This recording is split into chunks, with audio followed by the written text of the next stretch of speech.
big city adventure, the bright lights on Broadway, restaurants and bars, and so much more. Once the door shuts, it will never open. Some places never let you leave. You live here now. You live here now.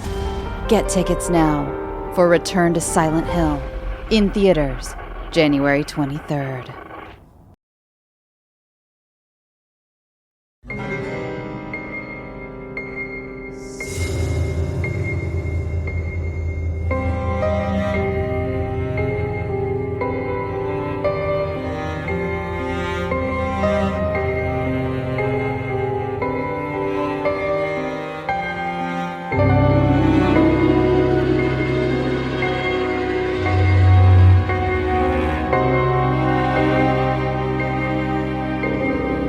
Hello, and welcome to Scare You to Sleep. I'm your host, Shelby Novak, and I'm here to tell you some true, terrifying tales sent in by your fellow listeners. Tonight, we have an eclectic bag of different things and some updates from a past episode. You know what, I'll just tell you, near the end of this episode, I got a lot of Santa stories thanks to the Dark Reddit Holidays episode, which came out a few weeks ago. If you haven't heard that, go check it out, where there were tons and tons of stories on Reddit from people who believe they saw Santa Claus. And after that episode came out, many of you did as well. In fact, I don't even think I grabbed all of them because I got a lot of these stories during the holidays when I was enjoying time with my family. So if yours did not make it, I'm so sorry, but I grabbed a few of them and they will be near the end of the episode. So those of you who aren't that interested in Santa Claus, the egregore, thank you, Danielle, for correcting me. I have your email at the end there. But if you are, stick around until after the normal true stories we get on this show, because I included a few of your Santa stories near the end, and I'm just blown away by this phenomenon. You know, I was a different person 2 months ago. I had no idea that Santa Claus was something that had been seen just as much, if not more, than the Hat Man. So stick around for that again if you'd like. If not, then let's enjoy some true stories, shall we? This first story is from Simon. Okay, to begin with, I have a story related to the show. I was falling asleep to scare you to sleep one night, as all good folks should. Simon said that, not me, but I do agree. And awoke with a start and a horrendously dry mouth, just in time to hear you say, "Drink some water."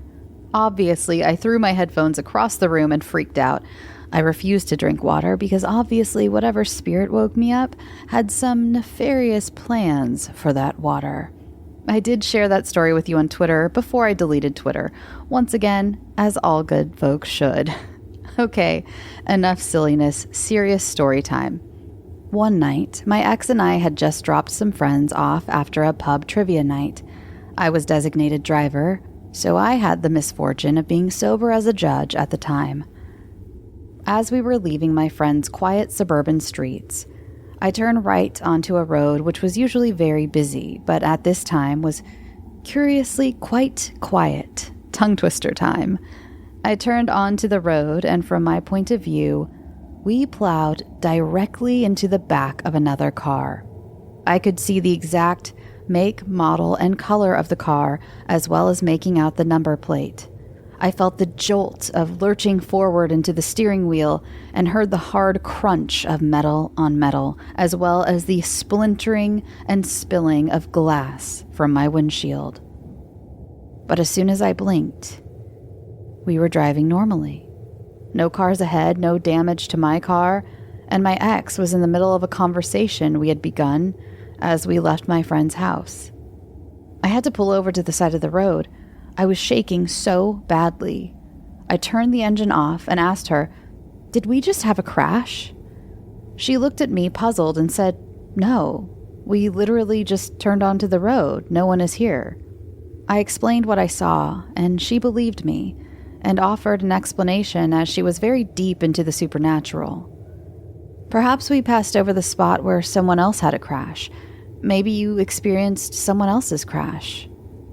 This explained what had happened, but at the same time, just made me more terrified. Why had I seen the crash? What happened to the person who experienced this crash first? I have never dared to search the car I saw in my vision.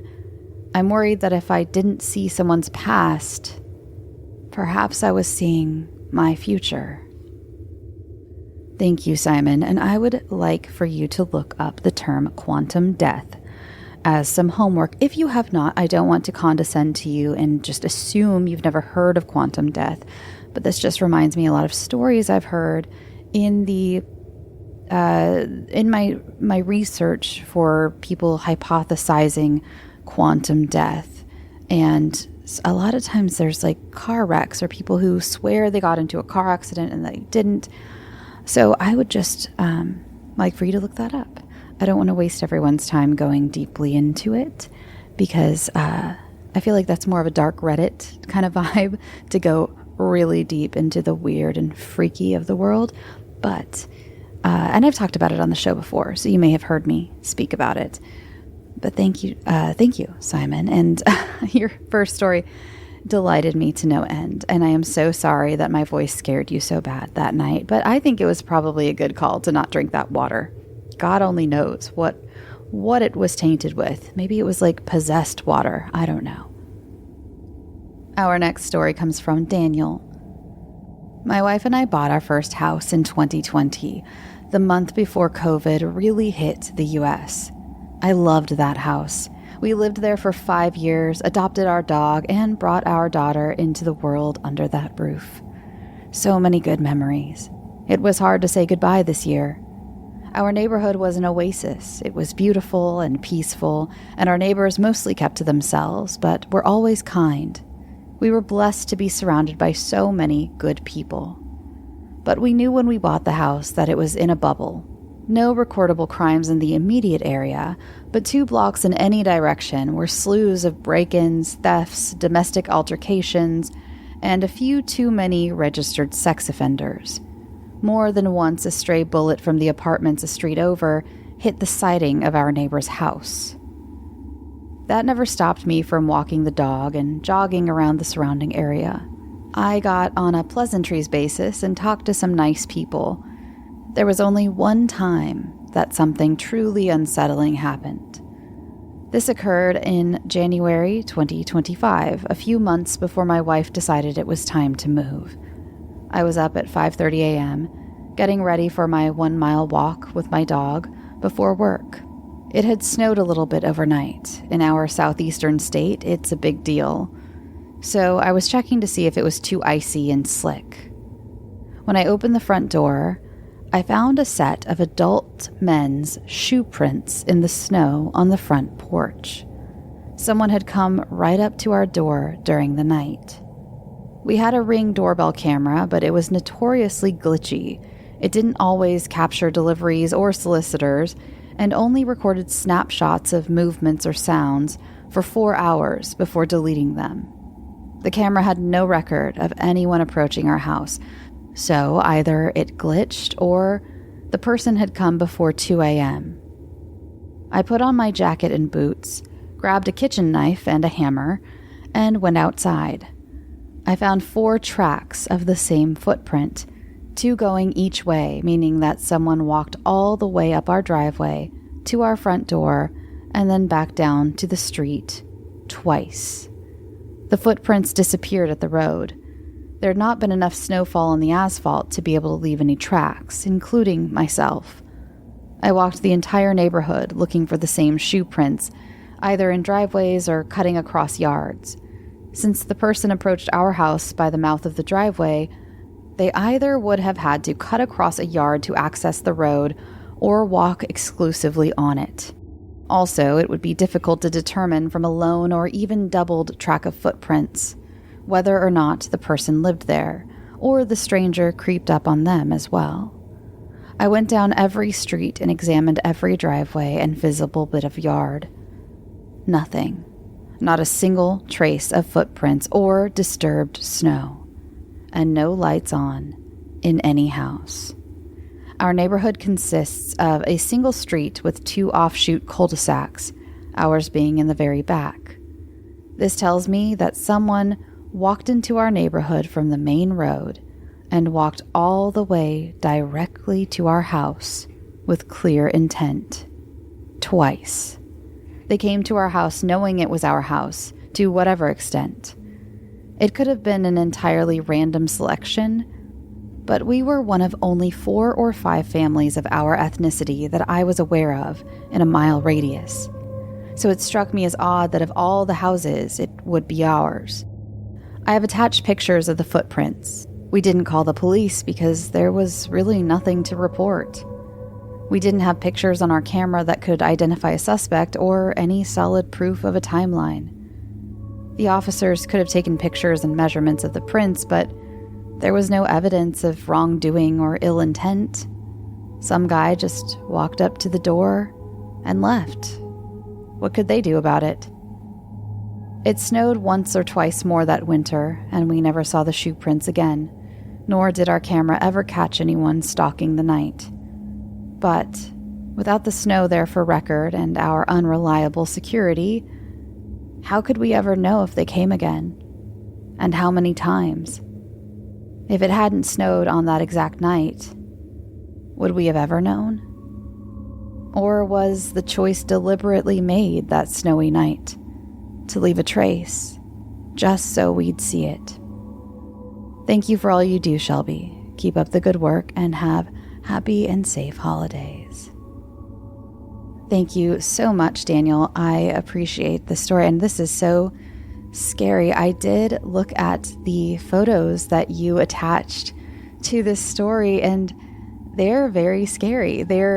I will say, I don't know if you'd ever want me to put these on social media, so I won't unless later on I get permission, and then I will obviously, but I just want to describe to the audience that these are not like, oh, maybe there's a footprint. Like, these are footprints, and I can see why you looked around for the same shoe print.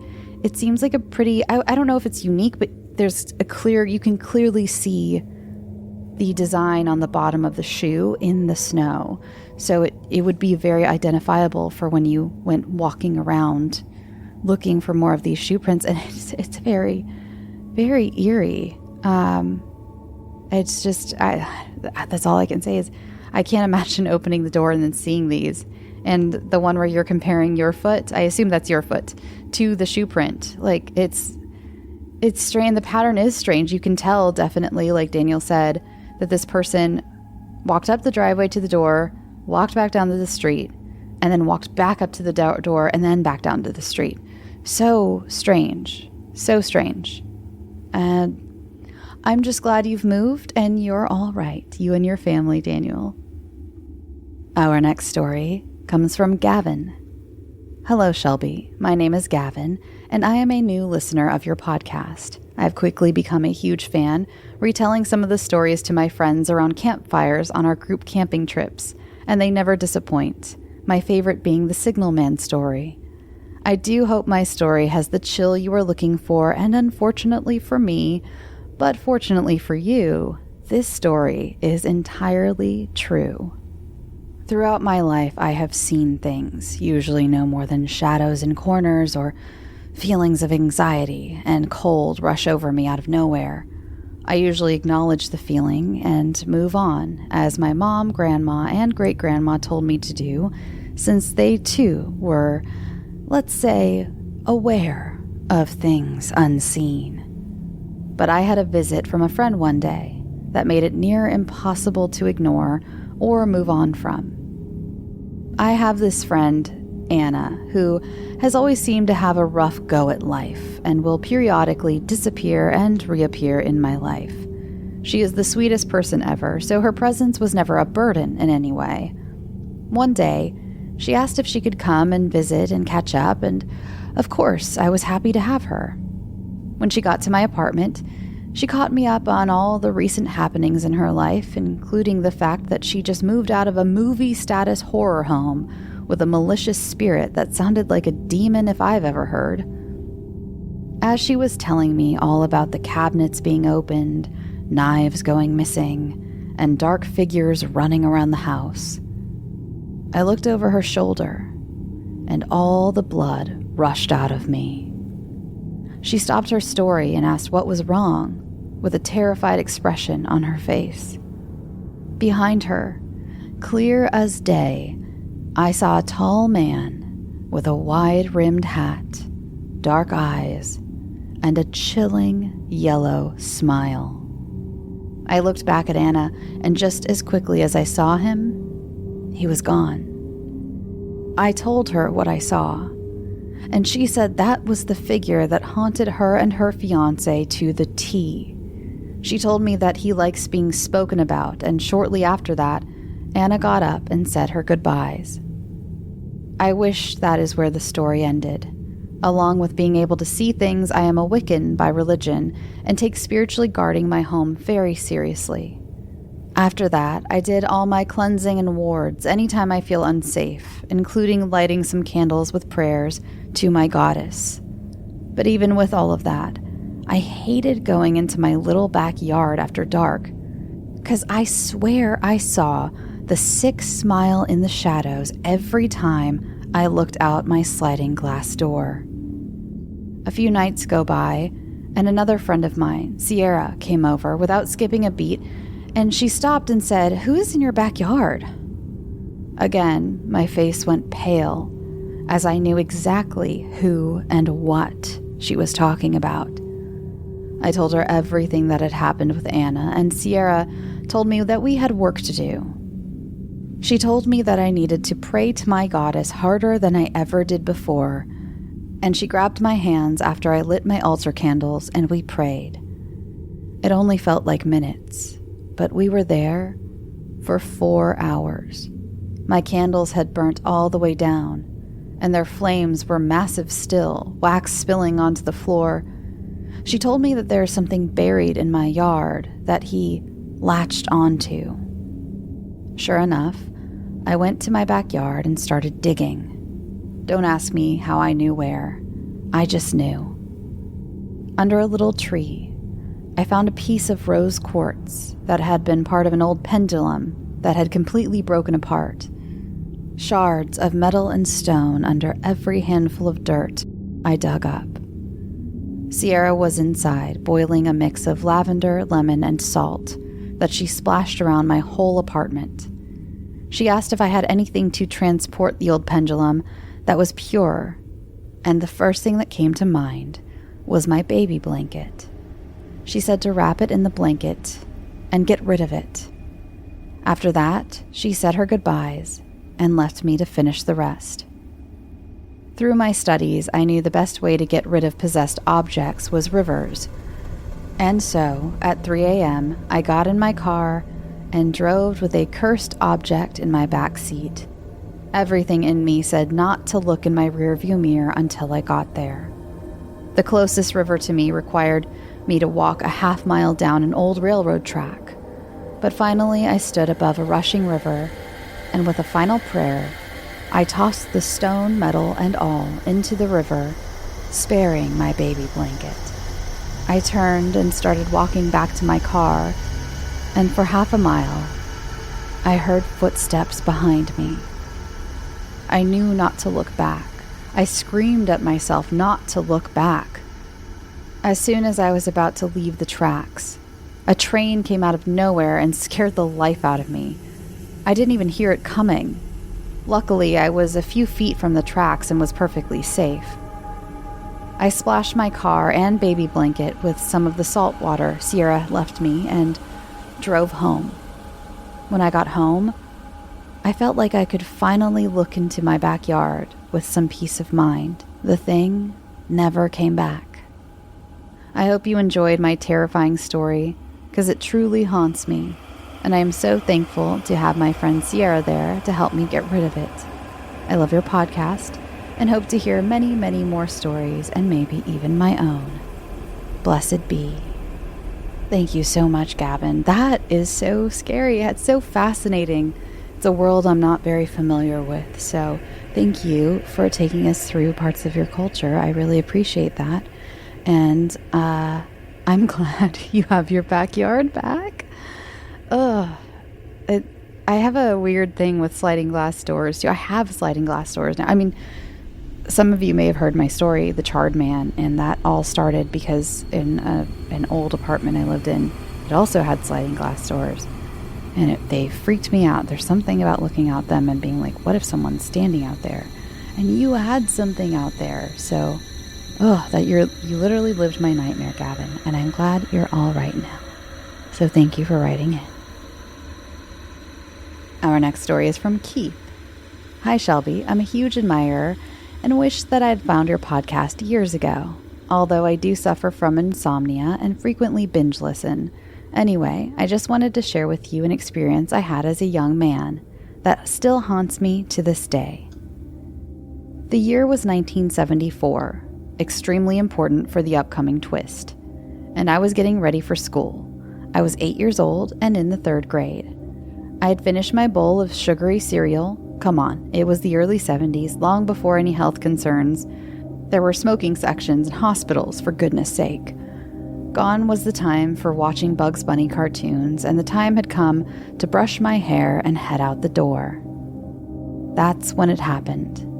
As I stood in the hallway brushing my hair in the mirror, our living room was fully visible over my shoulder. In the far corner of the living room was a brown recliner which sat kitty corner. While looking in the mirror, I noticed my 6-year-old baby brother standing motionless behind the chair and peeking at me getting ready. I looked directly at his reflection and remembered that we actually locked eyes. We stared at each other for what seemed like 30 seconds in absolute silence. Okay, this is where I must confess, there's a slight problem with my story. Remember I said the year was 1974? Well, my only younger sibling at that time was born in 1973. OMG, there's the twist.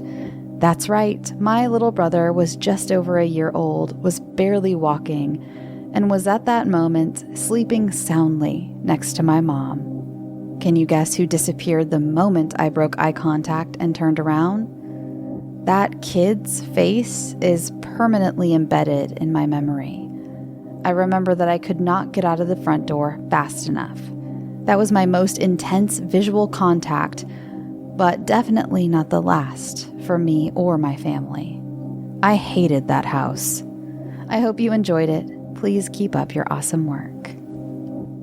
Thank you so much, Keith. That's really scary. Just a little boy behind you.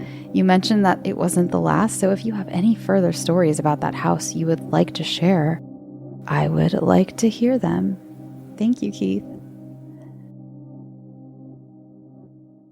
A big city adventure. The bright lights on Broadway, restaurants and bars, and so much more. Once the door shuts, it will never open. Some places never let you leave. You live here now. You live here now. Get tickets now for Return to Silent Hill in theaters, January 23rd.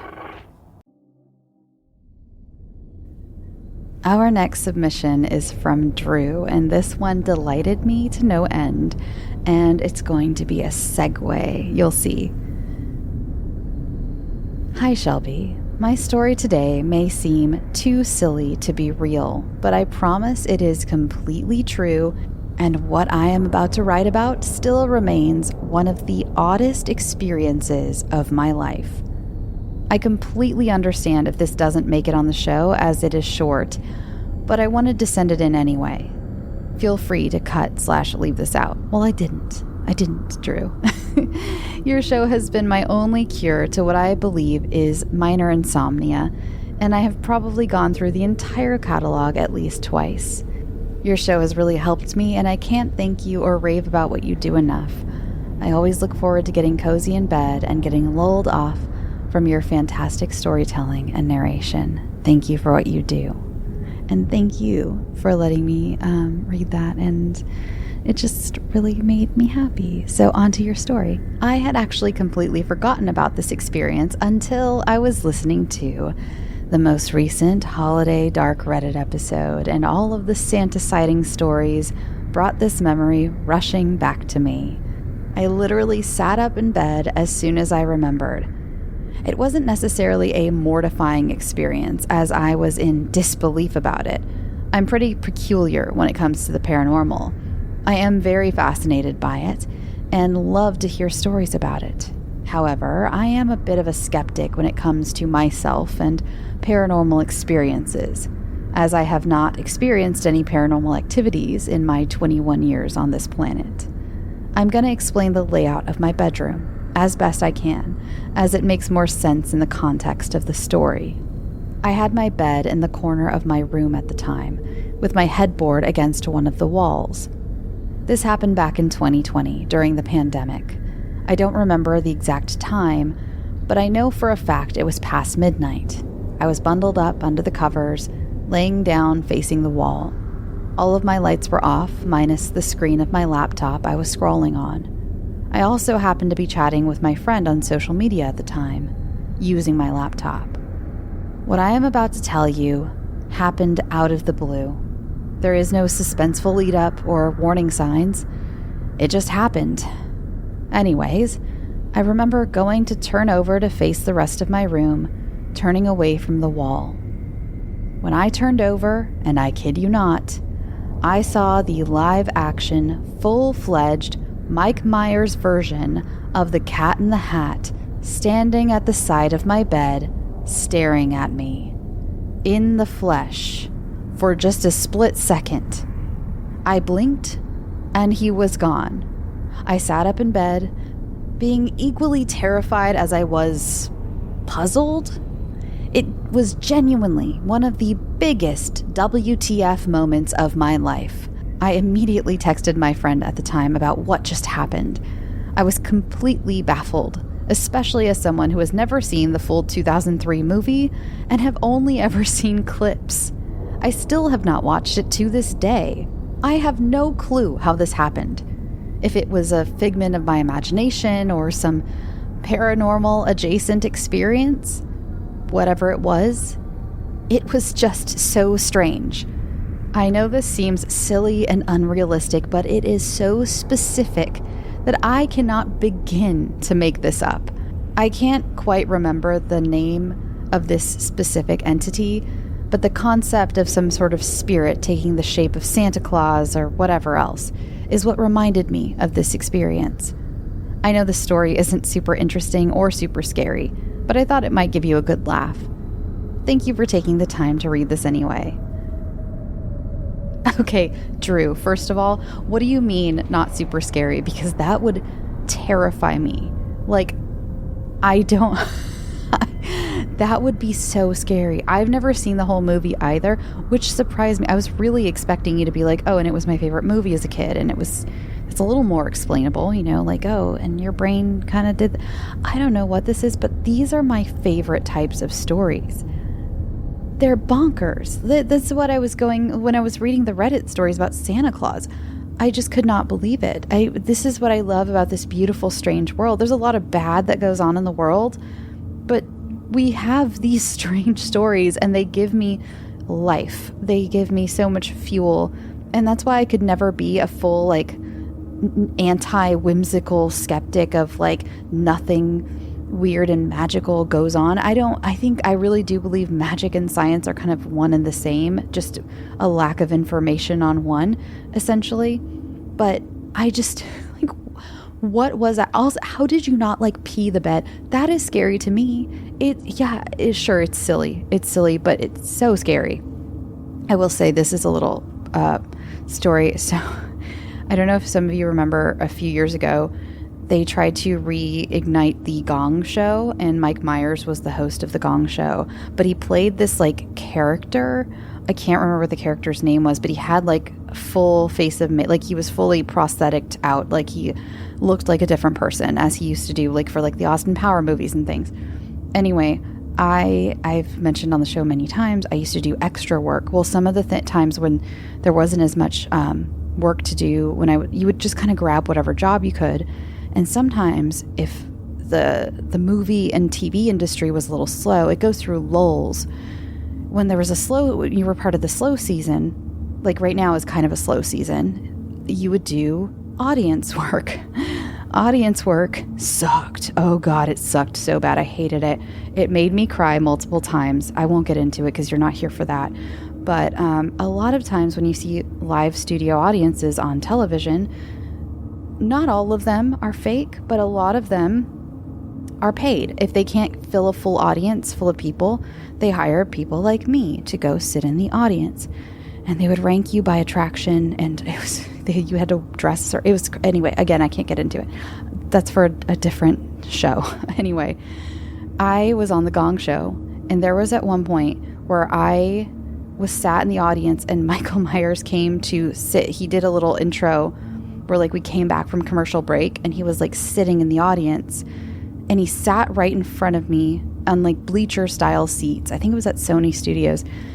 And he turned around, and he was kind of making conversation a little bit with people around him. And he turned around, and I will never forget looking into his eyes, because he had these like blue contacts on, and it was so scary. Like, it sent chills down. There was something so terrifying. He might as well have been dressed as a ghoul for a haunted house. That's what my body reacted like when I looked into these fake blue eyes. Like, it was I just have this image in my head of like looking kind of down at Michael Myers, but he didn't look like Michael Myers. And he had these fucking, like I said, these blue contacts that were just so wacky.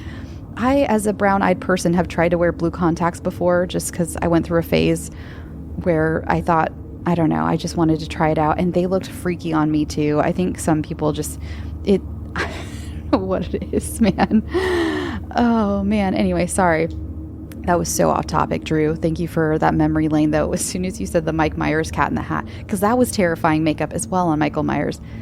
I don't know. The man is, it's like he's a shapeshifter, but like in the most terrifying way. He's very, whenever he wears makeup, it's very, the character from Men in Black, that, the like sugar water one, the guy who's like a cockroach and he's wearing the guy's skin.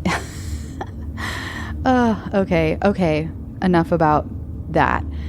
That, though, was our segue into a few of these Santa Claus stories. I called this little segment Santa Updates.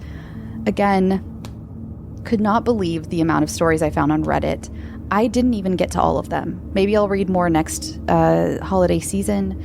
I wasn't going to necessarily do an update, but I couldn't help it. I got a few of these, and they're just so fascinating to me. And not only these, in real life, I have had several people tell me that they either saw Santa or they mentioned my episode to someone they know, like, oh my God, I listened to this show, and she talked about this crazy thing where people have seen Santa Claus, and then that person will be like, oh, I saw Santa Claus. And so many people have seen Santa Claus. Okay, so this first one is from Lola. Okay, so I just listened to your episode, The Dark Reddit Holiday, and I always thought it was weird that I had this memory of Santa as a kid. But after listening to your episode, I guess I'm not the only one. I wasn't 7. I think I was around 4. Just a reminder, a lot of people said they were around 7 years old for the Dark Reddit ones. My parents were divorced and I was staying at my dad's house. Most of the memory is extremely fuzzy because this was over 30 years ago, but I remember the door opening while I was laying in bed. I remember Santa Claus coming in and I peeked at him, and I remember he kissed me on the cheek, and then I instantly fell asleep. I swear to God it was super real, and I never told anybody about it because I kind of felt freaked out even as a little kid. That's the entirety of my story, but it never felt like a dream. It always felt like a real experience that actually happened. I was not asleep when this guy came in. So, a little part of Lola's story that was also in a lot of the other ones is that the children, once they see Santa would do something like this, kiss her on the cheek. There were some other actions, I can't remember what, and the child would instantly fall asleep. They remember instantly falling asleep. So that's an interesting overarching of the story. This next one is from Kristen. I just listened to the holiday episode of Dark Reddit you released. I was shitting my pants and solidifying my own story. Picture it, Christmas Eve 2022. My husband and I had completed our nightly routine of doom scrolling in bed and had rolled over to fall asleep. He was snoring, fast asleep. He's one of those people that as soon as their head hit the pillow, they're out. I was fighting my demons, trying to fall asleep, when all of a sudden, I hear hooves prancing and light jingle bells dinging. I look over toward our window, and my husband pops up out of a dead sleep and says, "Do you hear that?" We tear the curtains open and peek outside. Now, mind you, we live in a neighborhood, and when we look out our bedroom window, we can see all the neighboring homes face on. We didn't see anything at all. All the homes were dark, no porch lights on. All but one of our neighbors have young children. That being the house directly across from us. My husband says someone must have been playing an audio to excite the children, but there wasn't a soul awake on our block. And there's no way we could have heard it that crisp and clear for it to be coming off someone's phone or a radio and us not being able to see them. We also live in a rather busy city, so I don't think there's rogue reindeer prancing around with jingle bells around their necks. Was it Santa? A shared audio hallucination? I guess we'll never know. Not exactly scary by any means, but I had to tell someone.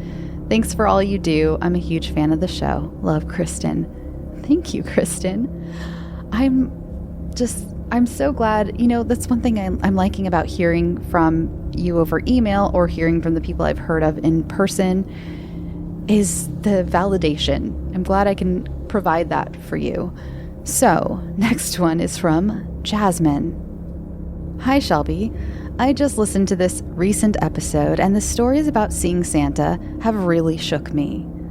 I never really thought to look into if others have experienced something similar to what I have, because, well, Santa isn't real. Hearing these stories triggered a memory I long forgot about, and the craziest thing is, I believe I was around 7 years old. So, we are originally from California, and one year my family decided to take a trip to Colorado to see my uncle for Christmas time. He lived in a really remote cabin-like house, not very big. My older sisters and I were put to sleep in the front room area on a pull-out bed. It was Christmas Eve, and of course, I couldn't sleep because I was so excited for Christmas and not used to this new place. Everyone was long asleep, and then all of a sudden, through the window in front of us, I started to see flashing red lights, and then I heard a bunch of commotion on the roof. I got really excited and shook my sister awake. I told her to look and listen. She saw the lights and was trying to figure out what they were coming from, and then she heard the roof noises as well and told me I better get to sleep or he won't leave anything. I started to hear more noises inside, so I listened and went to sleep. I truly believed Santa had come, and I finally heard him and almost saw him. I wish I had been brave enough to take a peek either out the window or inside when I heard closer noises. Later that year, a friend's mom slipped up in front of me that Santa wasn't real. It was a total shock, and I just couldn't believe it was all a lie. Then I thought back to this Christmas and tried hard to figure out how it could have been my mom and family, and none of it seems possible to have been them. And then I forced myself to believe that it was just something else making the flashing red lights, like a car or something, and the noises on the roof were animals since we were in Colorado, in the middle of nowhere. I swore I could hear the reindeer, and now after hearing stories, and all of them being around the age of 7, I am trying to think hard back to that time. Maybe it is all a coincidence, but I just had to share this with you, especially after my mom confirmed I was around 7 years old. I should ask my sister about it. I'll update you if I get more information. But wow, this is really interesting. The stories and them all the age 7. Anyways, I love your podcast and hope you have a wonderful holiday season. Jasmine. Thank you, Jasmine. I I'm living for all of these. And we have one last entry. This is from Danielle, who I really appreciate this email. She gave me a little correction, and I think you're absolutely right, Danielle. So I wanted to give you your props to say that, yes, I think I tip my hat to you. I think you are correct, and I think I was wrong. So she says, "Hello, Shelby. Love your podcast. I was just looking into Santa as a tulpa, and I found that the more accurate term is egregore, as highlighted in the attached screenshots, just someone on Reddit explaining, and the Google definition, and wanted to share. Thanks for your content." And so she attached, so this is from it's from the last podcast on the left subreddit. If tulpas are a real thing, shouldn't mankind have manifested Santa Claus into real existence? Maybe I'm misunderstanding the nature of a tulpa, but if feeding existence via belief is a thing, then mankind should have been able to manifest this being for real, no? And Snake973 responded, "We have, and he's an ultra-terrestrial." And Pegasus7915 says, "Technically, when a group does it, it is an egregore. A tulpa is very specifically created by one person, but modern mix-ups have caused a change in the vernacular. As to your question, who knows? The world is a weird place. He might have showed up a few times." And now we know that he has. And here is the definition of it from Google. An egregore is an occult concept for a psychic entity or thought form created by the shared beliefs, emotions, and intentions of a group, gaining an autonomous life and influencing its creators and others, like a national spirit or powerful meme formed by any collective, families, clubs, nations, or even online communities. It's sustained by focused thought, acting as a non-physical being or collective consciousness for that group's shared purpose, whether positive or destructive. And as I mentioned in that Reddit episode, it all reminds me of the experiment where the college kids and I think their professor tried to create their own ghost. And there are 2 different movies about it, so go check those out or just read about it because I don't remember the movies being that great. So that is all for this week. Thank you so much for listening. Thank you so much to those of you who have written in. Again, I really do truly appreciate the True Stories episodes because I know it is not easy to share these pieces of yourself, especially when I get a lot of stories from people who are like, I'm a skeptic, I don't know what this was, and I know that it's hard to talk about these things sometimes. So I appreciate you sharing them with me. I know it's important to me, and I really thoroughly appreciate it. If you would like more Scare You to Sleep, you can go check it out on the Patreon page, patreon.com/scareyoutosleep, where you can find bonus episodes and ad-free episodes. If you would like to follow me on social media, you can find me at Scare You to Sleep, or my personal one is at Shelby B. Novak. I mostly stick around Instagram these days. You can also find me on the Bloody Disgusting podcast every week with my partner in crime, Zena Dixon, and you can find me most of the time coming up on the Lady Killers podcast, where I will be dropping in pretty frequently to discuss movies with those incredible ladies, having so much fun doing that. We've already recorded a couple episodes that are coming out soon, so check or keep an eye out for those, or just go start listening now in anticipation of my arrival. And what else is there? Oh, if you'd like to submit a story to the show, including a true story, you can send it to scareyoutosleep@gmail.com. Please, if it is a true story, please put true story in the subject line so that I can categorize it correctly. If I don't categorize it correctly, it won't end up on the show. So please let me help you help me. So thank you. And as for Baking Corner, this week I made a batch of chocolate chip almond oatmeal cookies, and I made a full batch and so I could freeze some of them, and it's been really cold. Okay. Cold is relative because I'm about to say it's been really cold here in Los Angeles, and I know I have maybe some listeners in like Wisconsin who are like, "Lady, you don't even know cold," and you're right. You're absolutely right. To me, to my fragile Southern Californian sensibilities, it has been very cold to me. I'm under a blanket. I have a hoodie on. I have like flannel, or not flannel, they're like woolen leggings and socks with socks on top of those socks, and I am freezing. So I'm not going to tell you what the temperature is because you'll all laugh at me. I already had a meeting today. Actually, Perry, if you're listening, hello, Perry. I was talking to my friend Perry from work today, and he lives somewhere very cold. I won't dox you, Perry, but we were laughing because I said that it was warming up this weekend, and I was like, I bet my version of warm is a little different than yours. And so anyway, I made these oatmeal cookies, back to the point at hand, and it has been so, you have no idea, or maybe some of you do, but if you just go make a batch of cookies, don't bake all of them, especially if it's just like just you, and you know, like most of them will either go bad or stale or whatever. Just bake like I'm not going to tell you how many cookies to eat. I'm not your boss. Bake as many as you'd like for that day, or just for the night, just for that day. Freeze the rest of them. Freeze them not in one whole batch. Scoop them into balls onto a cookie sheet or a plate that's covered in parchment paper or plastic wrap. Freeze those for like 2 hours. Unstick them from whatever. Throw them into a plastic bag or into a sort of some sort of freezer safe container. Write on them what they are, because I forget sometimes. I find random cookie dough in my freezer and I don't know what it is. I've started getting better about writing on them. Anyway, from there, you can just grab 1 or 2 or 5, however, again, I'm not your boss. Eat as many as you want. I usually grab 2 and fresh baked cookies whenever you want. And so, yeah, I have been really enjoying having just a hot from the oven chocolate chip oatmeal almond cookie on these very cold nights. It's been a joy.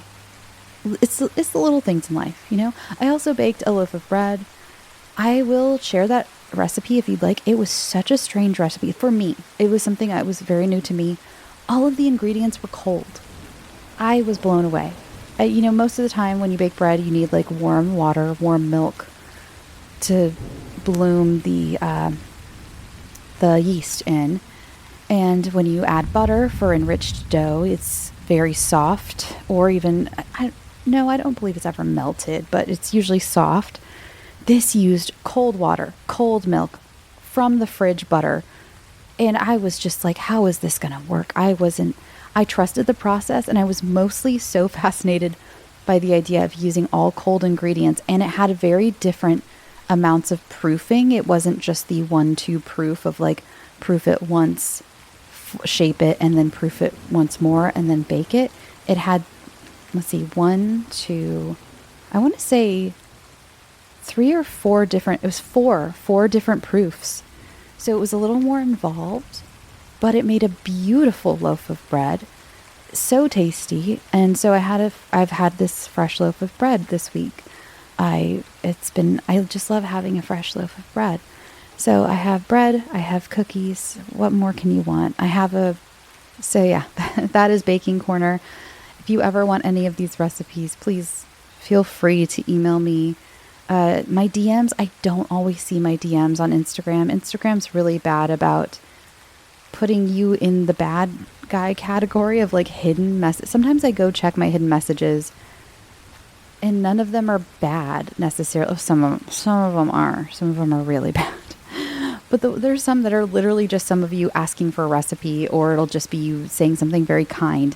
And for some reason, Instagram has decided you go in the bad corner, and I don't know why. And it'll be like 6 months since the message was sent, and I feel weird responding that much later. I feel like it's rude. I don't know. So apologies. Plus, my DMs get a little backed up. But please, I will say I have a radar for when I see an email come in that's like asking for a recipe. I'm sure I've missed a couple, so I apologize to those who I have missed.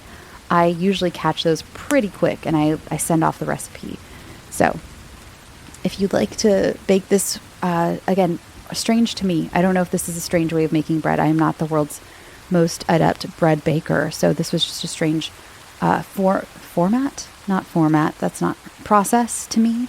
And I can also send you the oatmeal chocolate chip cookie recipe, which is a pretty basic one. I prefer ones that use more oats than flour. A lot of them use kind of an equal ratio. I prefer more oats to flour. And I added slivered almonds just because I opened my cabinet and a bag of slivered almonds fell out and almost hit me in the head because my very small pantry is very small and it needs to be organized. And I was like, hey, I'm just going to take this as a sign from the universe to add these almonds to these cookies. And I did, and it was great. So, okay, I'm going to let you go. I hope you have a wonderful weekend and go get some sleep. Sweet dreams.